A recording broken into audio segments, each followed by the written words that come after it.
The Black Lives Matter mural painted outside Trump Tower has been defaced and trashed for the fifth time in mere weeks, all as polls show that a plurality of whites decisively reject BLM. In this video, we're going to take a look at the latest defacing of the BLM mural that was painted solely to provoke President Trump. And we're going to take a look at poll trends that show a surge in opposition against BLM activists among white voters and why such opposition promises a massive Trump victory in November. You're not going to want to miss this. Greetings, everyone, patriots across the globe. Dr. Steve here with you. Great to be with you as always. If this is your first time here at this channel, a very warm welcome to you. We post 2 videos a day analyzing current events and analyze some super awesome conservative trends so that we can all live together in the present in light of even better things to come. So if you haven't already done so, you know what to do. Make sure to smack that bell and subscribe button. We'd love to have you as a regular part of this channel, where each and every day we together celebrate the inevitable collapse of left-wing globalism and the unstoppable rise of a new conservative age. Now, before we dive in here, let's give a huge shout out to the sponsor of this video, and that is Virtual Shield. Gang, if you're not using a VPN or a virtual private network on your desktop, tablet, or mobile device while browsing the internet, you really are then exposing yourself to a lot of potential danger. But protecting yourself online has simply never been easier. And to make it even better, Virtual Shield is offering our audience 50% off all VPN plans and all premium add-ons. So don't wait. It's a limited time offer. Click on that link in the description below and sign up for a free 30-day trial to Virtual Shield VPN today. All right, guys, so let's dive right in here. Now, over the past few weeks, we've been focusing on one of the major ways in which the Black Lives Matter movement and its radical Marxist vision for the nation is being resisted.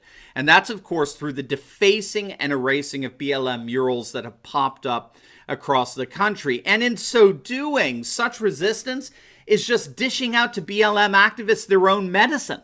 It's a movement that began by destroying and defacing monuments and statues. And so it only makes sense that resisting such a movement involves destroying and defacing their own monuments and statues, which is precisely what we're seeing. Now, perhaps the most emphatic example of this centers on the silly Black Lives Matter mural that was painted directly outside of Trump Tower in Manhattan. The New York Times is absolutely livid over the fact that as of the other day, the mural has now been vandalized for the 5th time in just days. Every single week. This is the New York Times here. They're so angry every single week. This glorious monument to social justice that, of course, was painted just to antagonize and provoke President Trump, being painted directly in front of Trump Tower.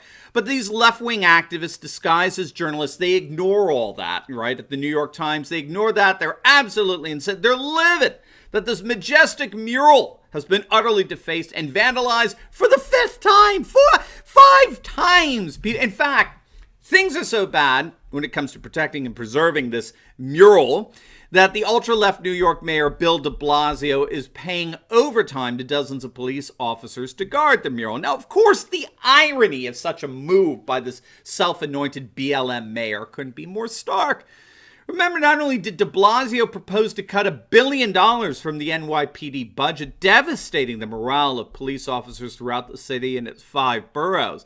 Not only did he do something insane like that, but shootings have surged by more than 358% in mid-June when compared to the same time last year. It's an almost 400% increase in shootings throughout New York. So there's a double irony here. Not only do you have de Blasio redefining law and order by giving priority to a stupid mural painted to provoke President Trump while the city experiences and collapses under an unprecedented crime wave. But then when it comes to actually protecting and enforcing that redefined law and order, de Blasio turns to the very NYPD that he so intentionally financially crippled. I mean, it's beyond pathetic. But alas, no matter how many police officers they put on detail to guard this mural, it keeps getting vandalized. The Times article listed out all the times the mural had paint splashed over it, including just the other day. But perhaps the most famous incident thus far in defacing the mural involved a black woman by the name of Bevelyn Beatty. You may have heard of this. She was arrested for dumping paint on the BLM street mural outside of Trump Tower. In fact, she live streamed herself doing the same thing to similar BLM murals in Harlem and in Brooklyn. And instead of defund the police, her slogan is refund the police. Refund the police, which, by the way, is the sentiment of most black Americans. Most black Americans oppose defunding the police by an overwhelming margin. It's perhaps the single most, unpopular proposal in our national politics today. Now, again, you're not going to hear that from the mainstream Marxist media. And the reason that Bevelyn is doing this is because she recognizes that BLM is an anti-Christian Marxist movement. And so she likes to post video of her defacing these murals with the hashtag Jesus Matters. So she's not buying this Marxist nonsense for a second. But we've done videos on how what's happening to the BLM mural in New York really is happening all across the country. We're seeing example after example after example of BLM murals and signs and monuments getting defaced and destroyed, which again is simply giving them a taste of their own medicine. Remember, we are living in a time when our political class, our ruling elite, so our political, educational, media, entertainment elite, believe that violating political norms justifies a violent reaction. Okay, that's very, very important to understand in the times that we're living here. It's a hangover from our liberal modernist days that reigned supreme over the last few decades with the rise of political correctness. Political correctness is a speech and behavior code that's designed specifically to protect and defend leftist liberal globalism. Now, it's crashing and burning everywhere, of course, in the heartland, as it were, but it still reigns supreme among our political class, all of whom are globalists. And what they've taught us is that if politically correct norms are violated, then violence is justified. If an act has been deemed as racist or sexist or homophobic, the response of the one who's been violated in such an act, that response is allowed to be as violent as that person wants. That's been sanctioned by our political class. You could pull down Confederate statues. Heck, you could pull down anything representing Western civilization. You can destroy and deface such monuments with total impunity. But destroying and defacing politically correct monuments such as BLM murals, that's going to get you arrested and charged with a hate crime, right? So you can burn the American flag, and that's considered an expression of free speech protected under the First Amendment by our political elite. But that same political elite believes that if you burn an LGBT rainbow flag, you need to be arrested. That's the world of political correctness. That is the default ethical norm of our political class. But like I said, it's collapsing. It's collapsing everywhere. And let me give you an example of just such a collapse. And that's in the collapsing support for the Black Lives Matter movement, which again has been baptized by our politically correct elite as the new standard bearer of social justice. Now, I don't know how many of you are familiar with the website Civics. Okay, it's spelled with a Q. They track opinion trends over the course of weeks and months. And what they found with regard to the level of support or opposition for BLM is fascinating. If we look at where opposition against BLM was right after the George Floyd incident, we'll see it was pretty low. It was at just 28% opposing it. Support for BLM was an all-time high at 53%. But look at what's happened since the riots and all the damage inflicted and the statues getting ripped down and all the BLM activism with the monuments and murals and the like. Opposition against BLM has surged to 36% and support has dropped to 50%.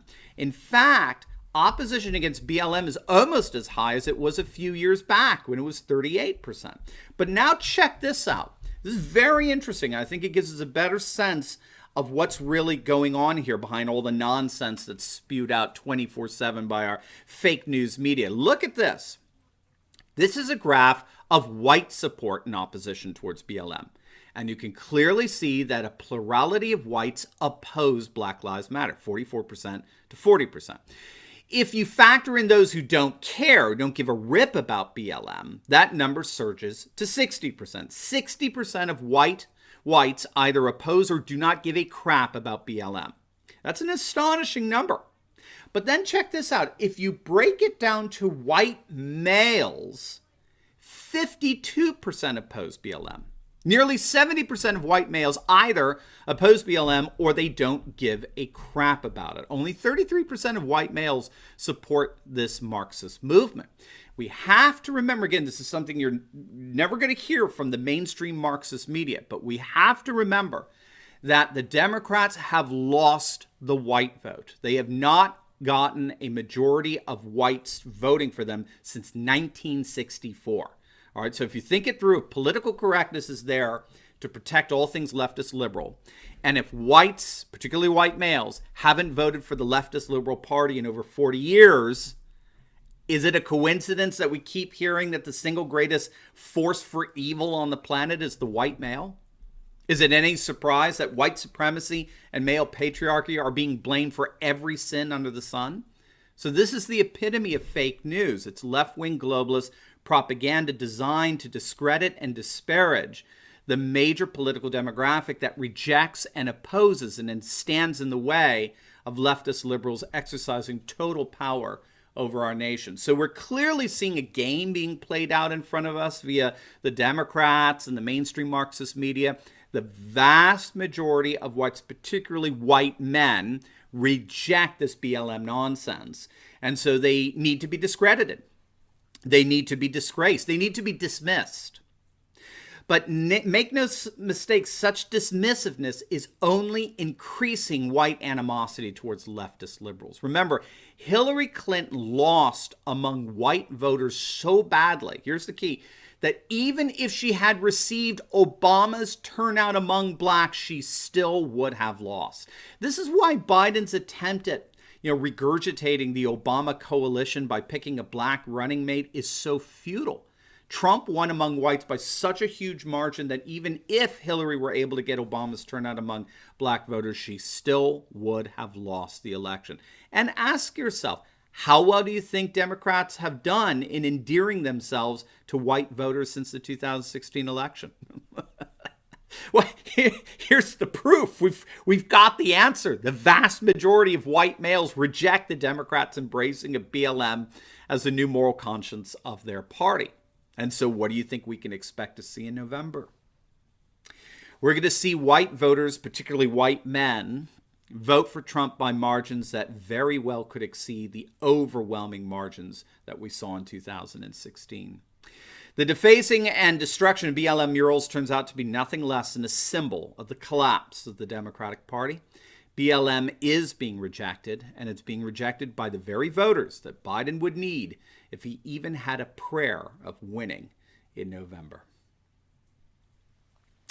Now, before you go, you will definitely want to check out my latest video I just uploaded on the implosion of the Democratic Party. They are indeed experiencing not one, but actually two civil wars that promise to implode the party going into November. You are not going to want to miss this, so make sure to click on the link, and I will see you over there.